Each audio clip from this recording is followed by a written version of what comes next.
25 years ago, in 1985, Millwall drew Luton in the FA Cup quarter-final. The South London club's notorious Hooligans descended on Luton's Kenilworth Road for one of the most violent and infamous football riots of all time. Ginger Bob, who was one of the top boys with Millwall's F Troop firm, saw the night of devastation unfold.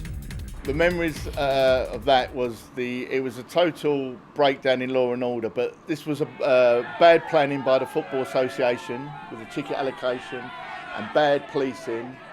They didn't realise the number of Millwall fans that would have travelled to the game.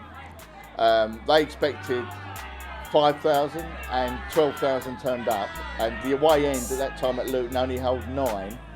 It was before Hillsborough, but you could have had a Hillsborough situation. But lucky enough, the big safety gates, they busted. They pushed down the way to numbers, and people just came out onto the pitch. Well, I was one of them myself. My feet was off the floor, 3 foot off the floor, and I just came out with the crowd. But it was a very, very dangerous and volatile situation, just on the safety. But the violence, what made it worse, that the people had been drinking all day in the town from early morning, and everybody was like steamed up and off their face, and probably drugged up as well. And that, as well as people didn't have any patience. People were just like wild animals.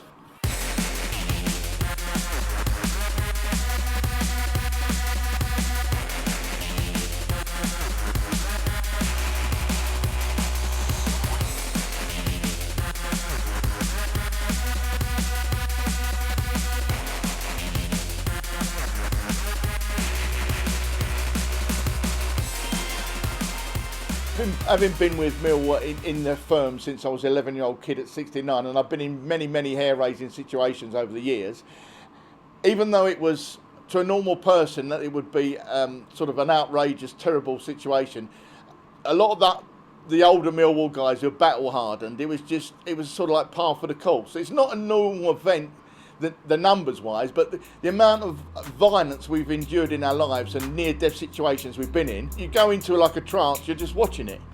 In the 70s and the 60s, the 70s, up until the middle 80s, maybe to the late 80s, all our away fans, 90% of them was all hooligans, or what we call firm. Every so often they just bring a massive amount, they just come out from nowhere. In my opinion, there's been 2 since then which are worse. One in Budapest, and the other one was in May 2002. That was the riot after the playoff game with Birmingham. They were worse than Luton, but at the time when Luton happened, I imagine that would have been like the time would have been the worst. But subsequently, since they've managed to surpass themselves with notoriety.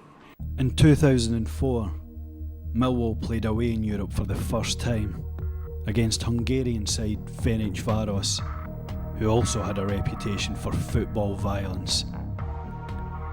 Up to 3,000 Millwall fans landed in Budapest, though the ticket allocation was just 1,500, and a night of chaos ensued.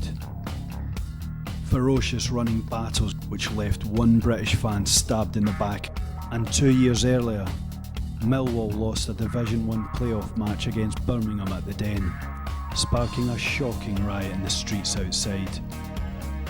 Police reported that 45 officers were injured, when up to 1,000 Millwall fans went on the rampage. That particular night, it was the police and the authorities were unlucky because every man jack who could have turned up that night was there. You had criminals and ex-boxers, martial arts, anybody who was anybody was there. But the thing that really defeated the authorities was you had many, many soldiers who just left the army who were fighting in Serbia and Bosnia. They'd won military medals with the British Army. They'd just left the army a year or 2 before, Millwall supporters, and then they're getting arrested for beating up their own riot police.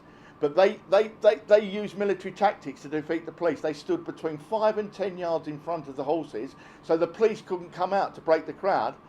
They were hemmed in, so they came round to the children's playground, about 60 officers, snatch squad, and if you've ever heard like riot police screaming like babies, they were absolute, a lot of them were badly hurt surprising none were killed. They were beaten mercilessly in this children's playground and they were screaming like babies, crying.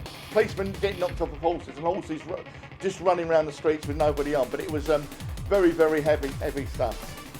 Disgusted and mistrusted, stitched up, set up, then busted. Bent barrister, lying lawyer, on your own with your paranoia. The only reason for getting up early is waking up next to Elizabeth Hurley. Some teams now, which is important, they had firms in the 60s, 70s, and 80s, even 90s. They haven't got a firm as such to speak of anymore. But teams like Millwall and probably some other teams as well, we've still got the conveyor belt going. We've still got loads, hundreds and hundreds of youngsters coming through. It's sort of like a never-ending conveyor belt.